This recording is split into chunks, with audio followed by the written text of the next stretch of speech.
Sans filtre, le podcast by Camille. Hey la team sans filtre, j'espère que tu vas bien.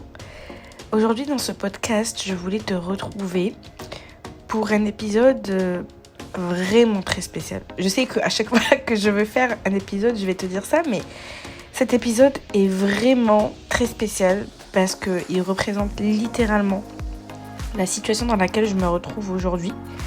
C'est complètement contradictoire avec l'épisode de la semaine dernière qui est sur comment faire le bilan de 2023 et comment déterminer donc ses objectifs pour 2024.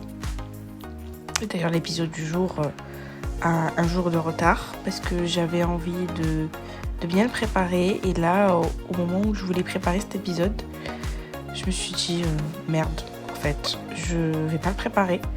J'ai commencé, mais en fait, je me suis dit non, en fait, j'ai envie de le faire vraiment de manière spontanée et vous raconter un petit peu tout ce qui se passe dans ma tête. Et je pense que beaucoup de personnes pourraient se retrouver dans cette situation, peuvent être dans ma situation du fait de se sentir complètement perdu dans sa life. Et c'est ok en fait. J'essaye de me le dire du moins. Notre génération, ma génération, je suis de 94 et c'est assez complexe. Et même, vous savez, le contexte actuel, que ce soit économique ou politique, est assez pesant et il intervient, du moins il influence beaucoup notre santé mentale et la façon qu'on a de voir les choses, du moins la mienne. Et ça me met dans tous mes états. Alors déjà, il y a quelque chose que j'ai identifié par rapport à moi et je t'invite à faire de même. C'est que je sais que je suis un multipotentiel.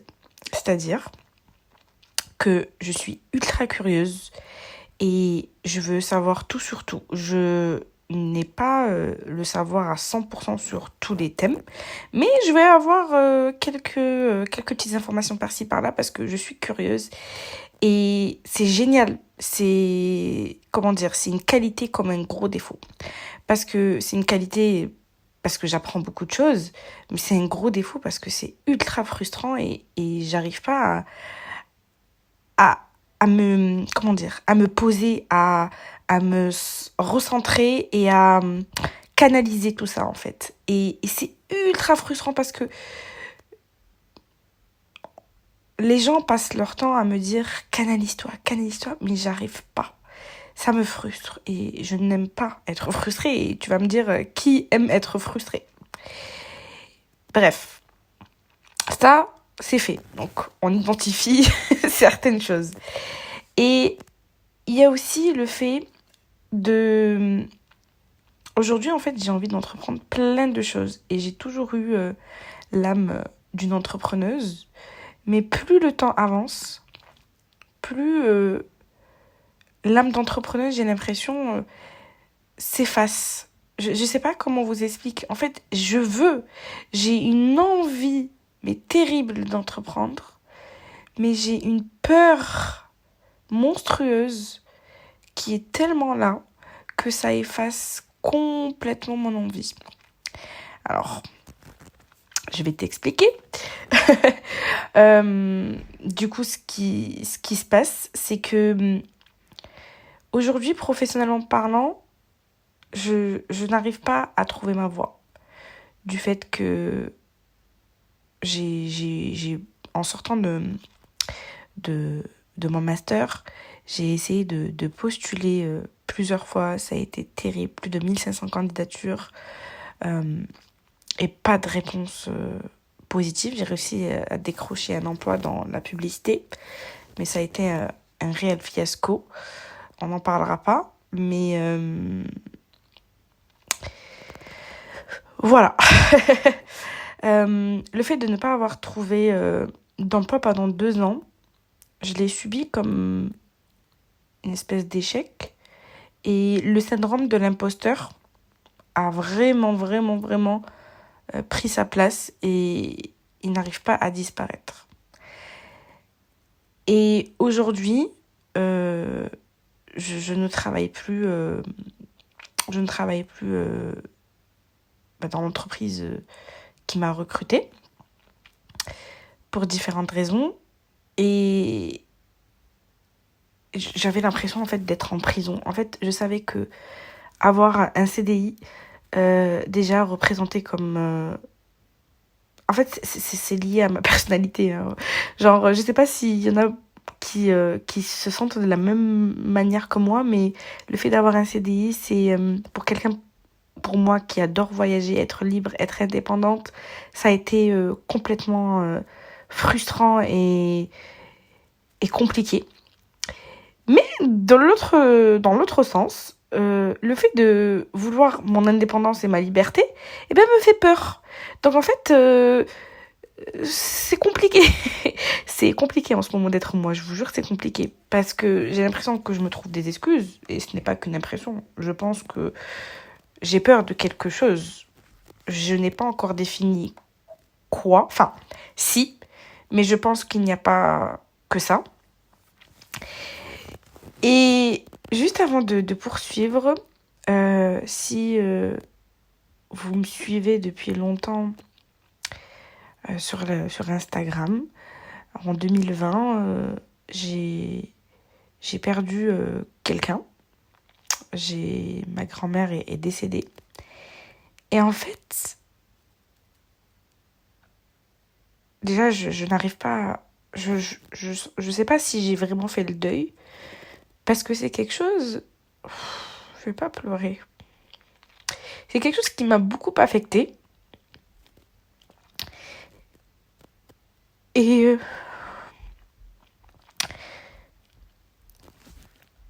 j'étais en introspection avec moi-même comme d'habitude. Je le fais beaucoup, ça d'ailleurs. Et en fait, je crois que j'ai ciblé un point. En fait, avant ma grand-mère, il y a eu d'autres décès dans ma famille. Mais c'était pas des personnes avec qui j'étais ultra proche comme ma grand-mère. Ma grand-mère, j'ai l'alhama, comme on dit.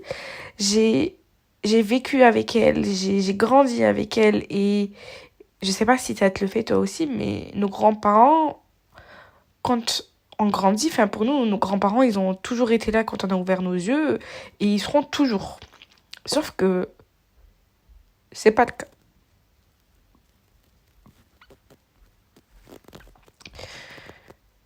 Sauf que c'est pas le cas. Et en fait, le décès de ma grand-mère, j'ai l'impression qu'il a marqué ce truc de... Ce truc de... Il est temps de grandir.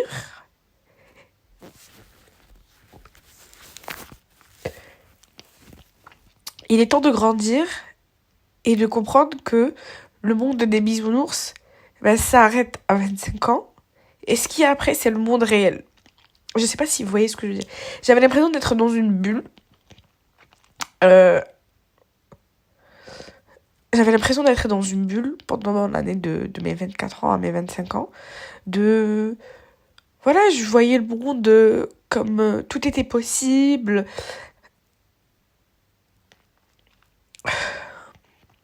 Je voyais le monde comme étant... Enfin, comme tout est possible, tout peut être atteint.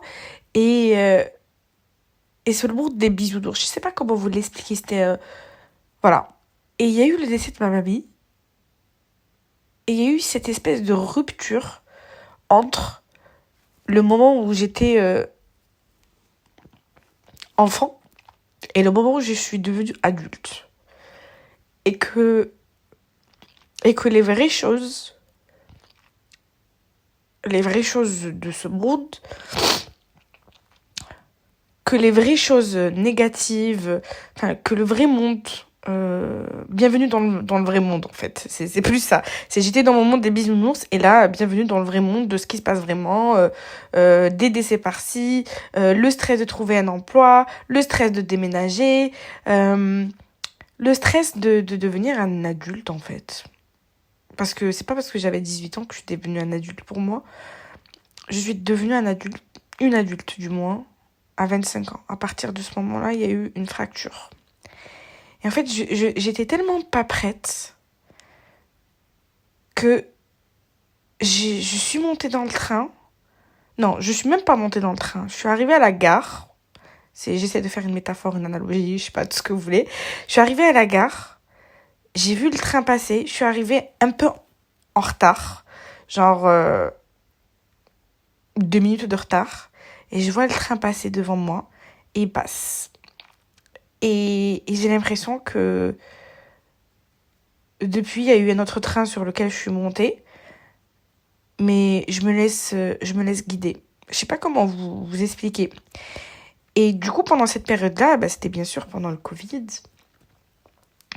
Et, et en plus du décès du coup de ma mamie, bah, il y a eu le Covid, il y a eu le confinement. Le confinement, en vrai, je l'avais bien vécu. Mais confinement plus décès, c'était compliqué. Et après ça est souvenu, bah, du coup, je devais partir à Paris. Parce que à la base, je suis d'origine du... À la base, je suis du sud, Toulouse. Et ma mamie est décédée mi-août. J'ai su que j'avais mon alternance la veille du décès de ma mamie. Et il fallait, partir à Paris, trouver un logement, commencer ses études, etc. En fait, j'ai pas eu le... J'ai dû prendre... Je suis arrivée trop en avance pour prendre le train. Et du coup, j'ai repris un autre train qui allait dans une autre destination. Et là, tout ce que je devais faire, mon deuil, j'ai pas eu le temps de le faire. Et du coup, j'ai dû absorber tout ce que je devais vivre à ce moment-là à Paris, le stress, revenir, machin. J'ai pas eu le temps, je l'ai mis sur pause. J'ai fait mon alternance. Ça s'est bien passé. Un an après, je commençais à... Bon, déjà, on a tous été impactés par le Covid, mais j'ai commencé à avoir une différence entre mon mois de 2021 et mon mois de 2020, avant Covid. Et je sentais qu'il y avait quelque chose qui clochait, il y a quelque chose qui est en train de m'attraper. Je sais pas quoi, mais il y a quelque chose. Et j'avais pas fait le lien avec le décès de ma mamie. Et au fur et à mesure qu'on avance dans le temps, je fais le lien. Donc j'ai fini mes études le fin septembre 2021. Et j'ai décidé de me prendre 3 mois, histoire de souffler, travailler sur mon projet de création d'entreprise et de me reposer, pourquoi pas de voyager. Je me suis dit, en décembre, je reprends les recherches et on verra quoi. Sauf que ce qui devait durer 3 mois, a duré bien 1 an et demi. Ouais. Je n'ai pas réussi à trouver de job. J'ai postulé partout. J'ai changé mon CV 45 millions de fois. J'ai rencontré plein de gens qui m'ont conseillé « Ah, tu devrais faire ci !» D'autres qui disent « Oh, tu devrais faire ça !» Bref, mon CV, vraiment, 45 millions de fois, je pense que c'est peu. J'ai dû le modifier 45 milliards de fois. Et j'en avais marre, en fait, d'avoir cet échec-là. Déjà que je devais me coltiner, si je peux dire ça comme ça. Le fait que j'aille pas bien par rapport au deuil que je n'ai pas réussi à faire parce que les frontières étaient fermées. Bref. Il fallait que je me coltine le monde du travail qui est affreux. Ouais, j'arrive pas à trouver d'autres synonymes parce que ouais, j'arrive pas. Affreux, exigeant, compliqué. Et donc, de là est venu frapper à ma porte le fameux syndrome de l'imposteur. Je vois qu'au fur et à mesure des mois, ça n'avance pas, je trouve pas de job. C'est pas normal, je me remets en question 45 milliards de fois. J'arrive pas à savoir ce qui cloche. Vraiment, je n'arrive pas à savoir. Entre les entreprises qui veulent un débutant, mais qui a 45 ans d'expérience, mais payé au SMIC, c'était compliqué, compliqué, compliqué. Et je voulais trouver en fait un job dans ma branche parce que j'ai investi dans ma branche, j'ai investi de l'argent, j'ai investi le prix de mon école en master 1, j'ai investi un déménagement, j'ai investi mon temps, mon énergie, ma personne pour pouvoir faire des études qui soient dans mon domaine de prédilection, la communication publicité, et pour au final me retrouver sans rien. Et ça, c'est dur. Je sais que le secteur de la communication est ultra saturé, mais quand même, c'est saturé, mais on voit qu'il y a des offres, et pourquoi quelqu'un d'autre que moi, je ne sais pas. Je n'arriverai pas à vous dire aujourd'hui. Peut-être un jour, mais là, je ne sais pas. Bref, du coup, je vous avais dit que je devais travailler sur mon projet entrepreneurial dans la lingerie. Je n'arrivais pas à me concentrer. Je n'arrivais pas à me concentrer dessus. Parce que TikTok, mon chômage allait se finir. Il fallait que je me concentre sur ma recherche d'emploi. Il y avait des moments où, heureusement que j'avais le sport. Heureusement que j'avais le sport en y repensant. Je me levais. Je partais à la salle, je revenais, je me douchais. 8h30, allez, 9h, maximum 9h, j'étais devant mon bureau en train de postuler. Franchement, être au chômage, c'était pas de tout repos. On a l'impression, oui, t'es libre, etc., mais t'as quand même un coin de ta tête qui n'est pas du tout libre et qui est toujours soucieux, anxieux, à l'idée de ne pas trouver un taf, et donc du coup tu te sens pas tranquille et tu profites pas de ce moment-là où tu te dis voilà, je pourrais me ressourcer pendant que je cherche du travail. Eh ben non, c'est pas possible. Donc j'étais là de 9h jusqu'à 20h, 21h en train de postuler et je ne rigole pas. C'était épuisant. Chaque fois, j'avais peur de manquer une opportunité et j'étais dessus. Après, j'ai postulé à plus de 1500 candidatures, mais tout en faisant le tri. À un moment, j'ai arrêté de faire le tri. Mais, enfin, je veux dire, tout en faisant le tri des postes qui étaient dans ma branche, bien sûr. J'allais pas postuler en tant qu'ingénieur, alors que c'est pas du tout mon domaine de compétences. Et à un moment, je me suis dit, bon, là, j'ai centralisé les 10 entreprises dans lesquelles je voulais travailler. J'ai tout arrêté. Je me suis consacrée vraiment qu'à la recherche d'emploi. Bien que je m'étais pas consacrée à autre chose, mais j'avais envie de travailler sur mon projet entrepreneurial, me dire voilà, je travaillais un petit peu, mais non. C'était compliqué pour moi. En fait, tout cet état-là, en fait, c'était le début de ma dépression, ou même, je dirais, même le milieu, qui n'était pas encore diagnostiqué à ce moment-là. Et je me suis acharnée, parce que TikTok, le chômage allait se finir au mois de juillet. Et je me suis acharnée sur les 10 entreprises dans lesquelles je voulais postuler. J'ai fait des candidatures spontanées, j'ai postulé à des postes, je me suis déplacée, j'ai donné ma candidature, j'ai essayé de rencontrer des gens. Vraiment, moi, je suis acharnée. C'est-à-dire que je fais pas les choses à moitié et je persévère. Mais quand tu vois que tu persévères, mais que t'as pas de résultat, crois-moi, c'est dur. On te dit oui, le travail finit toujours pas payé.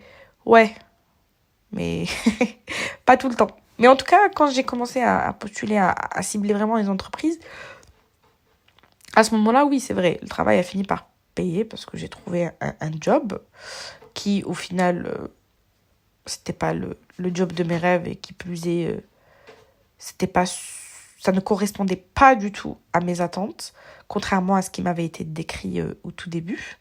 Mais anyway, ça c'est un autre sujet. Vient ce sentiment de se sentir emprisonné quand on a un CDI, etc. De pas pouvoir faire ce que tu veux quand tu veux. Moi, j'avais déjà été habituée quand j'étais en alternance à être tout le temps en full remote, en télétravail. Enfin, ça faisait partie de mon ADN. C'était compliqué pour moi de revenir au bureau, mais j'ai fait. On avait le lundi et le vendredi qui étaient en télétravail, mais ça passait tellement vite. Le temps passait tellement vite. Bref. pendant que j'étais en poste, je continuais à postuler. Je me suis dit, pourquoi pas trouver un autre job. En vrai, à ce moment-là, quand je postulais, toutes les fois où j'ai postulé au job, c'est parce que j'en avais besoin financièrement parlant. Parce que aujourd'hui, si je devais m'écouter tout de suite maintenant, eh ben, je travaillerais pour moi-même. Je daignerais même pas de postuler quelque part. Pourquoi pas faire un stage, en vrai, stage rémunéré bien sûr. On n'oublie pas, le nerf de la guerre, c'est la thune. Mais je pourrais pas en fait me dire que je vais travailler chez quelqu'un à 40 ans. Enfin, ça m'oppresse et ça me panique. Genre, rien que de l'imaginer, non, je peux pas. Pourquoi pas un CDD? Mais sur du long terme, non. Et du coup, depuis novembre 2023, j'avais commencé à chercher un petit peu. J'ai postulé entre 5 à 10 postes et après j'ai arrêté.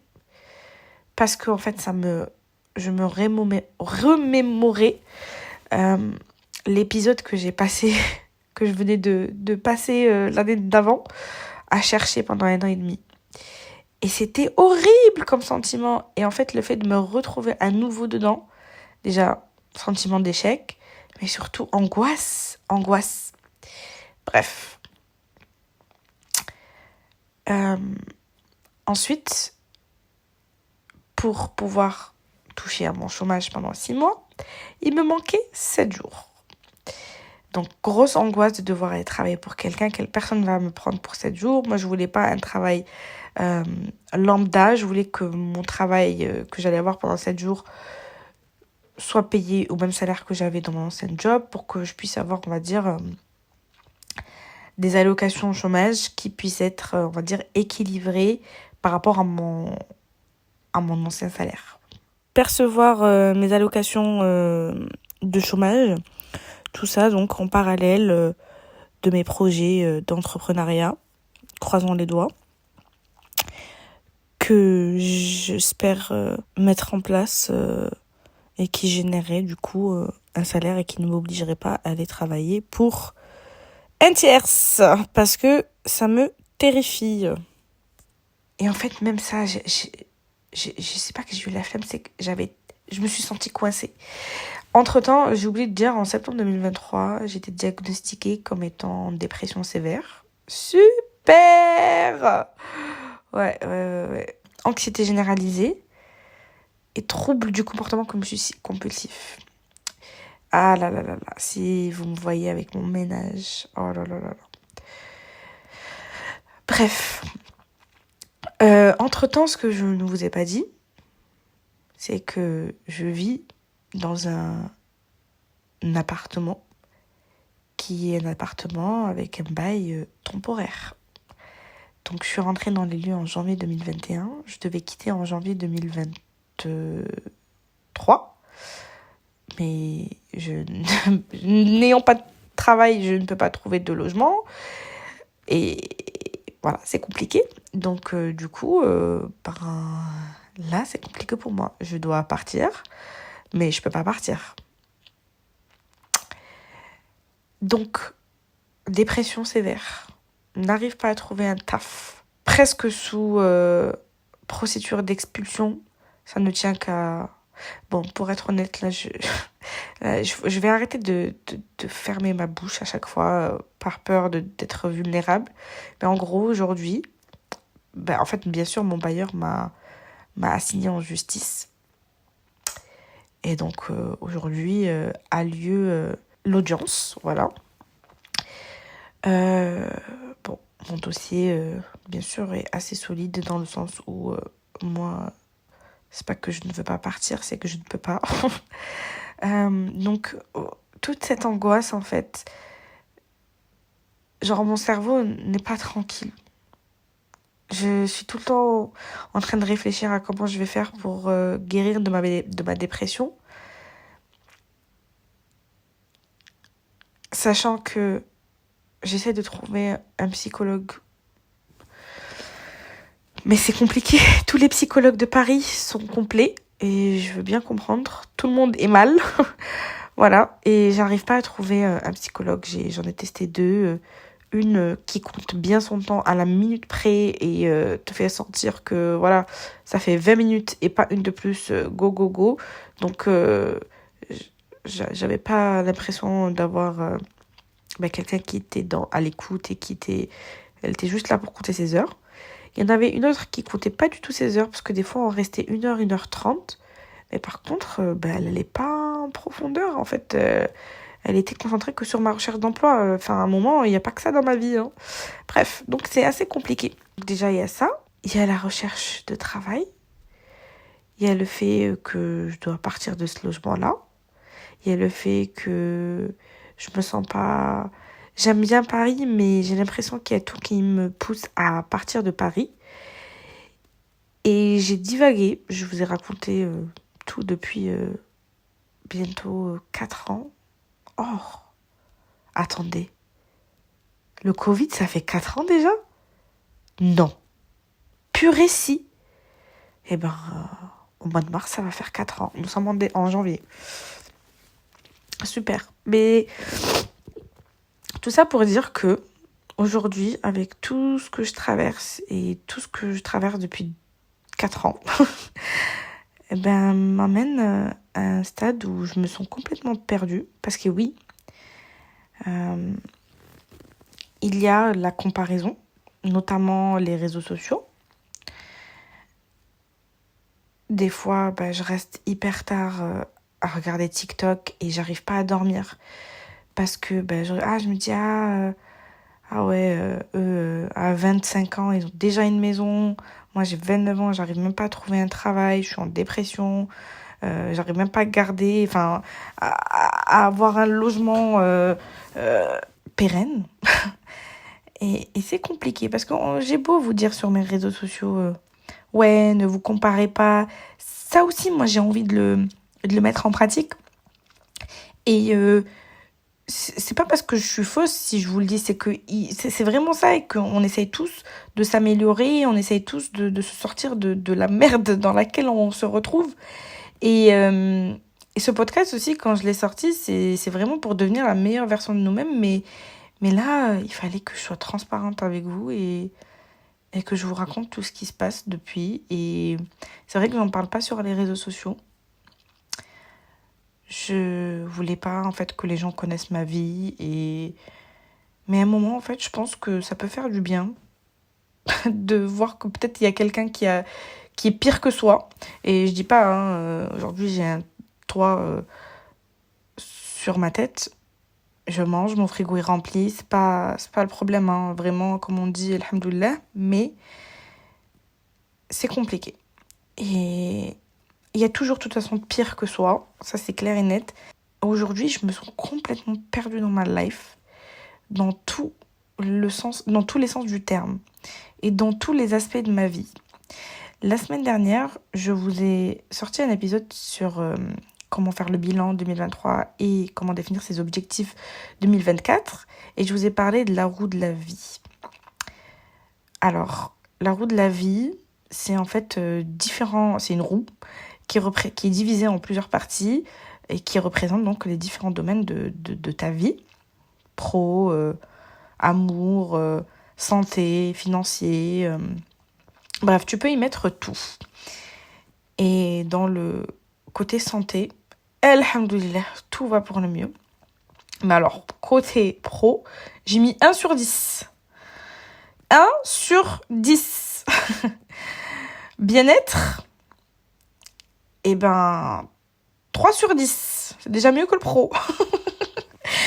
Ouais, c'est un rire nerveux, hein. Mais quand je pense au fait de me sentir perdue, déjà toi par exemple, si t'es perdue, qu'est-ce que tu ressens quand tu te dis ouais, je suis perdue? Est-ce que tu as identifié des quoi, pourquoi, comment?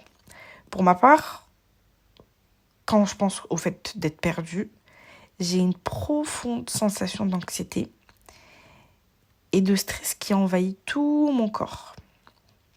Et à cause de ça, en fait, je fais très, très, très, très souvent... je suis devenue sujette des fameuses crises de panique. Super. Vraiment, ça ne faisait pas partie de mon vocabulaire et ça m'énerve. Ça ne faisait pas partie de ma personne, mais depuis 4 ans, c'est arrivé. Et c'est compliqué. Et donc, quand je fais ces crises de panique, je m'imagine vouloir atteindre mes objectifs. Enfin, pas vouloir, mais je m'imagine les atteindre, en fait, tout simplement. Et pour les atteindre, je vois devant moi des milliers et des milliers de montagnes et je n'arrive même pas à voir le bout. Et au moins un petit espoir d'atteindre tout ce que j'ai envie d'entreprendre, tu vois. Sans compter que grâce aux symptômes de l'imposteur et tout ce qui va avec, j'ai perdu confiance en moi, en mes compétences. Je n'arrive pas à me débarrasser de ce syndrome de l'imposteur. Et c'est dur. C'est dur. C'est dur. Aujourd'hui, j'ai mis le doigt sur mon anxiété et le fait de... Je n'arrive pas à passer le pas d'entreprendre. Parce qu'aujourd'hui, si tu me posais la question, qu'est-ce que j'ai envie de faire ? J'ai envie d'entreprendre. Mais j'ai peur. Pourquoi ? Parce que j'ai une grosse anxiété liée au côté financier. Je vais être honnête avec toi. Hein. Je suis terrifiée à l'idée de tout perdre parce que j'ai mis tellement d'âme à mettre de côté, à mettre de l'argent de côté. En fait, pour entreprendre, peu importe, entreprendre ou acheter par exemple une maison, ben, ça dépend les moyens que chacun a, mais en général, c'est pas en général, c'est tu dois faire un apport. Et cet apport-là, pour certains, ça peut représenter absolument rien. Mais pour moi, ça représente tout. Parce que je me suis privée de plein de choses. J'ai réussi à garder une discipline, à mettre le moindre centime de côté parce que financièrement, je n'ai pas de parachute. Je n'ai pas de personne autour de moi sur qui je pourrais compter financièrement. Et ça m'angoisse. Ma tête se remplit avec des « Ah, et si j'échouais ? Ah, mais si ça va se passer comme ça ? Et si je suis dans le côté complètement négatif ?» Et aussi, il y a le côté « Et si j'ai réussi ?» Mais ça, c'est vrai, c'est présent aussi, mais moins que le côté négatif. Ouais. Et c'est dur de passer le pas, mais je suis sûre que le jour où je passerai le pas, je me dirai mais pourquoi je ne l'ai pas fait avant ? Et je sais pas, aujourd'hui je me sens paralysée et c'est complètement en contradiction avec ce que je vous disais dans mon épisode La peur du changement. Je vous parlais de la peur de l'échec et du fait que par exemple si vous investissez dans un de vos projets et que ça échoue, je disais que c'est pas grave, ça échoue. T'as quoi comme autre possibilité ? Au pire, tu reprends un autre travail et tu te mets de l'argent de côté et tu recommences. Sauf que ça fait 2 ans que j'essaie de trouver un taf. Donc cet argument-là ne marche pas trop sur moi. Après, je pourrais me trouver un taf alimentaire, c'est clair. Mais j'ai fait de la vente. Et j'ai juré que je ne ferai plus jamais de la vente tellement c'est dur. Mais bon, si ça doit être une phase, pourquoi pas. Mais franchement, c'est tellement dur, la vente. Big up à tous les vendeurs. Entre les managers qui veulent que tu sois tout le temps debout, à cleaner le magasin alors que tu as des clients qui arrivent, tu viens de cleaner, ils te remettent tout en bordel comme si tu n'avais rien fait et qui te regardent, qui sont désagréables.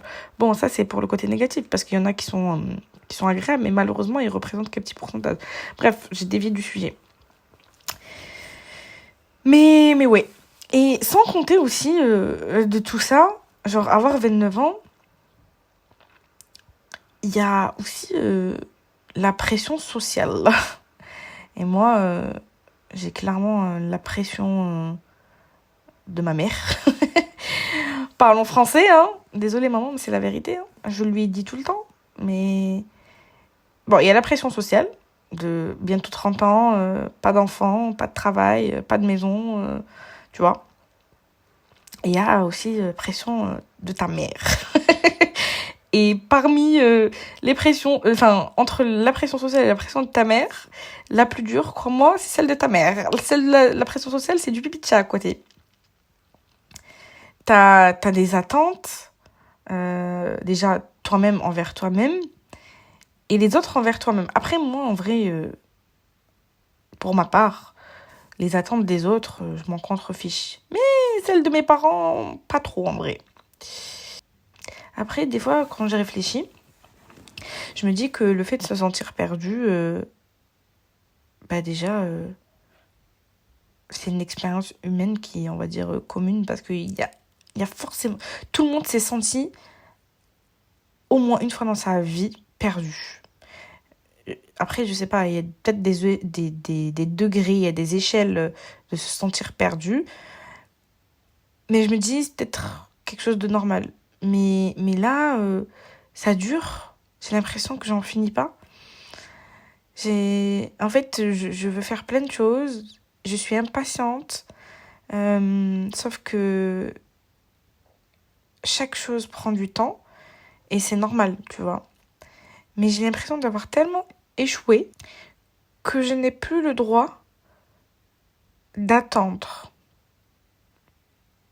Parce qu'en fait, il y a aussi un truc qu'on appelle le temps. Le temps, il passe. Le temps, il passe vite. Le temps, il passe très, très, très vite. Et ça me fait tellement peur de ne rien faire de ma life. de ne pas avoir expérimenté toutes les choses que j'ai mis dans ma bucket list. Des fois, sur ce passage-là où je parle de ma bucket list, j'ai l'impression d'avoir affaire à un enfant de 10 ans. Mais ouais, je suis un enfant et je serai toujours un éternel enfant. Et je veux pas perdre mon âme d'enfant. Et je ne veux pas parce que la société décide que tu es un adulte, que tu dois être un adulte. Oui, sur certaines choses, bien sûr, mon côté adulte, mon côté responsable, il va ressortir. Mais il y a des domaines, comme tout le monde, où je n'ai pas envie, en fait. Et voilà. Dans ce processus, on te dit souvent qu'il faut être patient et patiente. Malheureusement, comme je t'ai dit, moi, je ne suis pas du tout patiente. Mais j'ai lu aussi que se sentir perdu, c'est aussi une opportunité de croissance personnelle. En fait, ça te permet de te poser et de te dire, voilà, ok, bon, on se pose, qu'est-ce qui se passe? Genre, on fait une espèce de bilan, de voir dans quelle direction on veut aller. Le problème, c'est que, mais je l'ai déjà fait, ça. Je fais chaque année un vision board et celui de 2022 n'a pas fonctionné comme je voulais. Celui de 2023 non plus. J'ai l'impression que ça a été compliqué pour moi de me concentrer dessus parce que j'avais toujours d'autres choses inutiles auxquelles il fallait penser, mais par lesquelles je devais passer. Et en fait, je vois beaucoup le côté du verre à moitié vide, tu vois. Et j'ai l'impression, en 2023, que je n'ai rien accompli. Et d'ailleurs, il faudrait que je fasse ma liste des choses que j'ai accomplies en 2023. Parce que j'ai tendance à l'oublier. Et je t'encourage à faire ces fameuses listes. Parce qu'on se concentre souvent sur le négatif et pas sur le positif. Mais en 2023, j'ai trouvé un job. Pas le job de mes rêves, mais le job que je voulais, en vrai, dans une entreprise que je voulais depuis longtemps. Et qui plus est, l'entreprise était située vraiment à l'endroit que je voulais. En fait, la première fois que je suis venue à Paris, je vous en parlerai dans un autre podcast, mais j'ai manifesté un truc, mais sans me rendre compte, sans savoir ce que c'est manifester, etc. Je l'ai tellement senti par mes tripes. Je suis arrivée au niveau de l'Arc de Triomphe. J'ai dit, waouh, les Champs-Élysées. Un jour, j'aimerais travailler là. Je travaillerai là. Et en fait, ça s'est fait. Et bref, j'ai plein d'expériences sur la manifestation à vous raconter. Et c'est des moments où je l'ai fait vraiment en toute innocence. Et parfois, ouais, l'innocence vous fait réaliser certaines choses. Donc, ouais, je suis allée dans un... Je n'ai jamais assisté à un vrai concert et je n'ai jamais fait de festival. Là, j'ai fait un festival, ce qui m'a permis d'assister à, je sais plus combien de concerts, à 7. J'ai vu CK, My Baby, My Valentine, je sais pas si t'as la rêve, Ava Max, I'm good, na na na na na na na na na na na na. Je crois que c'est elle, je sais plus. J'ai vu Aya Nakamura. J'ai vu un rappeur anglais hyper connu, je sais plus comment il s'appelle. Bon, c'est pas mon style, mais voilà. J'ai vu One Republic, genre mon groupe préféré quand j'étais ado. Et en 2013, au lieu de réviser mon bac de maths, j'étais en train de chanter et apprendre les lyrics de Counting Stars de One Republic. Et je les ai vus en vrai, ils ont chanté, j'étais oh là là, fangirl. Bref, j'ai vu qui encore c'est déjà pas mal, j'ai envie de te dire. C'était trop bien. Vraiment, je crois que c'était mon meilleur souvenir de 2023. Ce moment-là, en plus, je l'ai partagé avec ma petite Ness. C'était trop cool. On a passé une excellente journée. Et voilà, comme truc positif, j'ai voyagé dans 6 pays. J'adore voyager. Oh là là là là, j'adore voyager. Et j'ai pris soin de moi. En vrai, on va dire... genre pédicure, massage, aller chez le coiffeur. C'était plutôt cool. J'ai fait pas mal de restos en étant en Hesse. et franchement, c'était bien. C'était bien. Quand je vous dis, si un jour ce podcast devient viral, je préfère préciser la partie Hesse. C'est que oui, j'étais en Hesse, mais je me débrouillais pour avoir de l'argent. Genre, je faisais du babysitting, etc. Donc, ça me payait mes restaurants. N'oubliez pas. Et ouais, j'ai passé de bons moments. Je suis partie seule en Grèce. J'ai fait un pays que je n'avais pas fait. Je suis partie sur un coup de tête. J'ai fait 2 semaines en Grèce. J'ai fait des îles. J'ai fait Sifnos et Milos. C'était trop bien. J'ai fait Athènes. J'ai pris un ferry. C'était trop cool. J'ai goûté à l'eau turquoise, transparente. J'ai nagé avec des poissons que je voyais à vue d'œil. Enfin, c'était ouf. Franchement, c'était ouf.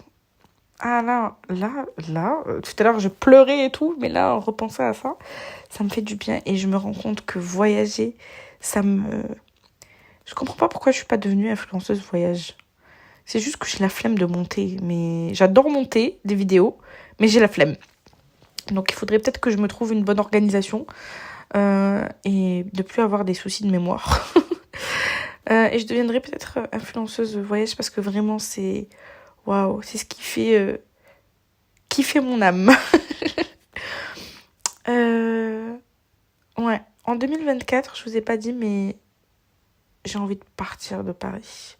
J'ai envie de nouveautés. Alors je sais pas si c'est parce que je veux échapper à quelque chose ou c'est parce que j'ai vraiment envie de nouveautés, de vivre de nouvelles choses, ou les deux. Genre, 3 propositions, 3 choix, je sais pas. Moi, j'ai l'impression que c'est un peu les deux. On a tendance à toujours chercher et à se demander si l'herbe est mieux ailleurs. Hein. Je pense que l'herbe est mieux ailleurs, mais je reviendrai peut-être sur Paris, mais j'ai envie de me barrer de Paris. Depuis que je suis venue à Paris, d'ailleurs, ça va faire... là, ça va faire 3 ans que je suis à Paris, mais 3 ans... Ouais, 3 ans... ça a dépassé 3 ans, ça va faire presque et demi. Et j'ai remarqué que tout ce côté négatif qui arrive dans ma vie, c'est depuis que je suis arrivée à Paris. Je dis pas que c'est Paris qui est fautif, mais voilà. Ça y contribue parce qu'en fait depuis que je suis à Paris je vais être transparente vraiment j'ai l'impression plus de survivre que de vivre et donc ce qui rend les choses on va dire un peu complexes Je sais pas, j'ai un peu divagué. Franchement, ce podcast, je sais même pas si je vais le poster. Non, tout ce que je sais, c'est que c'est une thérapie pour moi, en fait, de t'avoir vidé. Déjà, le fait d'avoir parlé, là, ça me fait du bien. Je voulais l'écrire dans un journal, mais en vrai, le dire comme ça, j'ai pas trouvé de psy, mais le podcast, c'est lui mon psy. Hein. Il me coûte rien en plus, donc voilà. Alors, est-ce que j'ai des conseils sur le fait de comment ne plus se sentir perdu? Oui et non. Alors, je vais te donner quelques conseils que je vais mettre en place. À ce que ça marche, je sais pas. Donc, n'hésite pas à venir me le dire sur Instagram, sans filtre tiré du bas le podcast. Il faut tester pour savoir. Alors déjà, il faudrait que je reprenne de ouf le journaling parce que ça va me permettre de recentrer mes pensées. Ça va me permettre d'écrire ce que je ressens. Ça va me permettre d'avoir peut-être une direction parce que il suffit pas de faire un vision board et définir ses objectifs, faire le bilan 2023 et définir ses objectifs 2024 qui va pouf te montrer un chemin à suivre par miracle. Non, je pense que parfois il faut faire de l'introspection. Ça permet de parler à soi-même et vraiment d'aller en profondeur des choses. N'hésite pas à aussi t'enregistrer, comme là ce que je suis en train de faire. Peut-être que je posterai ce podcast, peut-être pas. Mais si je le poste pas, je le garde, cet épisode, cet audio. Je me le réécouterai peut-être d'ici quelques temps. Et voilà, filmez-vous aussi. Parlez à vous du futur. Écrivez-vous aussi une lettre à votre futur. C'est un peu chelou, mais c'est des trucs que je compte faire. Parce qu'en fait, déjà, ça vous permet de visualiser un peu là où vous allez arriver. Ça va vous faire du bien. Mais surtout, aussi, quand vous aurez atteint tout ce que vous avez envie d'atteindre dans votre vie, vous retomberez sur ces archives-là et tu vas voir que, putain, t'es venu de loin. Et en fait, on ressent des choses au fur et à mesure des années. Et en fait, on oublie tout ce qu'on s'est dit, on oublie tout ce qu'on a ressenti et tout. Et le fait d'avoir en fait des souvenirs de comment on était, déjà, ça permet de voir une évolution de ouf parce que rien à voir la personne d'avant et la personne d'aujourd'hui. Et ça fait du bien. Et voilà. Genre, tu te revois. Je suis quelqu'un de très nostalgique, ça aussi. Faut savoir. Donc déjà, pour moi, ça me permet de te revoir comment j'étais. Et c'est super intéressant, vraiment dans ton travail d'introspection. C'est intéressant de faire tout ça. Se sentir perdu, après, ça dépend de ton état. Si tu es en dépression et tout, je te conseille bien sûr de consulter un praticien homologué et surtout un professionnel de la santé. Je te conseillerais aussi de ne pas te mettre la pression. Je sais, c'est dur parce que moi-même, j'arrive pas à ne pas me la mettre. C'est vraiment dur, je te l'accorde. Mais essaye, du moins. Essaye de prendre aussi le temps pour toi. Je sais que certaines personnes peuvent écouter en disant « Ouais, c'est plus facile à dire qu'à faire » parce qu'il y en a qui sont en poste. Il y en a qui sont mamans, qui peuvent pas arrêter comme ça. Moi, aujourd'hui, je suis célibataire et sans enfant, donc en fait, j'ai pas d'obligation à proprement parler, si ce n'est de m'occuper de moi-même.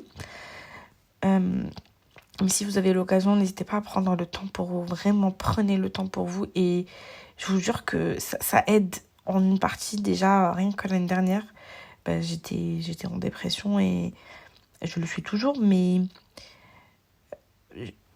le fait de prendre soin de moi, de me dire que une fois par mois j'allais me faire mes sourcils, une fois par mois j'allais faire ma pédicure, une fois par mois j'allais me faire masser le dos, et c'était trop cool. En fait, j'ai 4 trucs, donc j'ai les sourcils, les ongles, le dos, et quoi encore ? Je sais plus. Parfois je vais 2 fois aux sourcils, bon bref.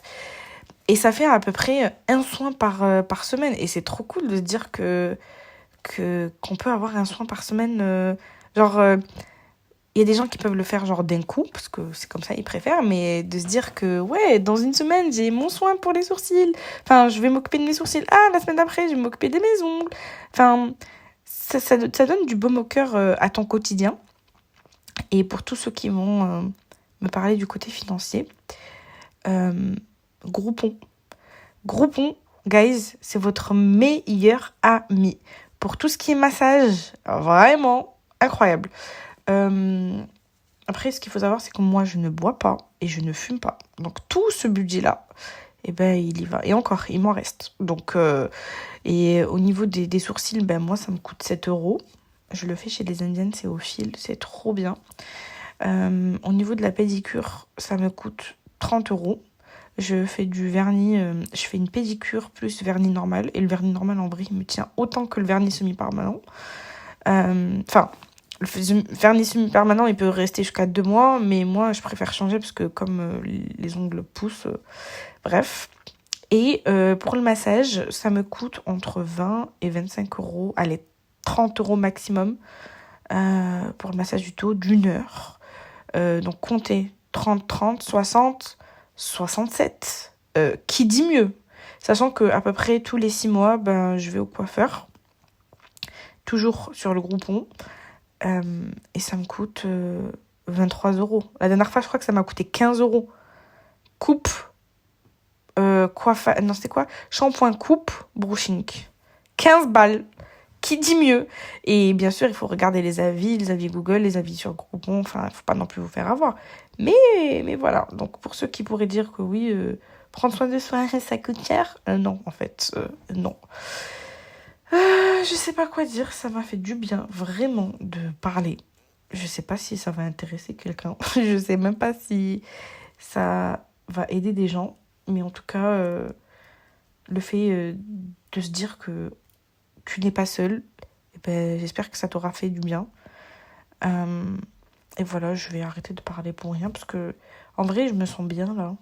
Il est 22h49 et je vais méditer sur le fait de poster ou non cet épisode. Et je compte pas le cutter, je pense pas. Non, je vais pas le cutter et c'est vraiment un épisode sans filtre. Déjà parce que j'ai la flemme, je suis fatiguée. Ah ouais, et je voulais dire, des fois, en fait, je peux passer du rire aux larmes comme ça d'un seul coup. Je suis là en train de regarder un truc, je me dis c'est trop drôle. Après je me dis mais ma vie c'est de la merde, et d'un coup comme ça, et c'est horrible. Je sais pas si ça te le fait aussi. Ouais, c'est dur, hein. C'est dur parce que en fait c'est les montagnes russes au niveau des sentiments. Tout est un prétexte pour moi de lamentation. Enfin, c'est pas se lamenter, enfin si, un peu quand même, hein. Mais c'est pas bien, je le sais, hein. Mais voilà. Donc là, moi je te conseille aussi de pointer tout ce qui est positif, d'arrêter de pointer le négatif, mais vraiment, de pointer le positif. Et si jamais il y a du négatif, tu peux le pointer, mais genre, pointe-le avec des axes d'amélioration.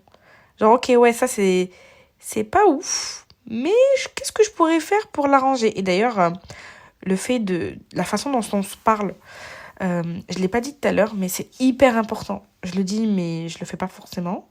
C'est shame on me. Mais il faut pas se parler comme de la merde, hein. Il faut se traiter vraiment comme si tu traitais ta pote ou un enfant de 5 ans. Ça revient souvent, cet exemple-là de ouais, sur le miroir, mets la photo de toi à 5 ans, et est-ce que tu dirais la même chose à cet enfant-là que ce que tu es en train de te dire? Mais vraiment, il faut surveiller ces mots. Surveille tes mots avec toi-même. Ça pourrait t'aider à peut-être te sentir moins perdu. Voilà, en tout cas, j'espère que cet épisode décousu, sans filtre, t'a plu. Je sais pas si t'a plu, mais j'espère que vraiment qu'il t'aura aidé à comprendre que tu n'es pas seul, et il t'a peut-être donné des petits axes de comment tu pourrais faire. Et encore une fois, n'hésite pas à aller voir un spécialiste, hein, si jamais c'est beaucoup plus grave que ça. Prends soin de toi, genre vraiment. Et par la même occasion, n'hésite pas à donner de la force à ce podcast en t'abonnant et en likant le podcast. Je sais pas si on peut faire ça. Mais en tout cas, tu peux aussi laisser 5 étoiles et un commentaire sur le podcast. Je te fais de très gros bisous. Et promis, prochain épisode, normalement, ça sera pas comme ça. Ça sera plutôt comment prendre soin de soi. Ouais, être bien, quoi. Genre, allez, je te fais de gros bisous et je te dis à très bientôt sur Sans Filtre, le podcast. Bye!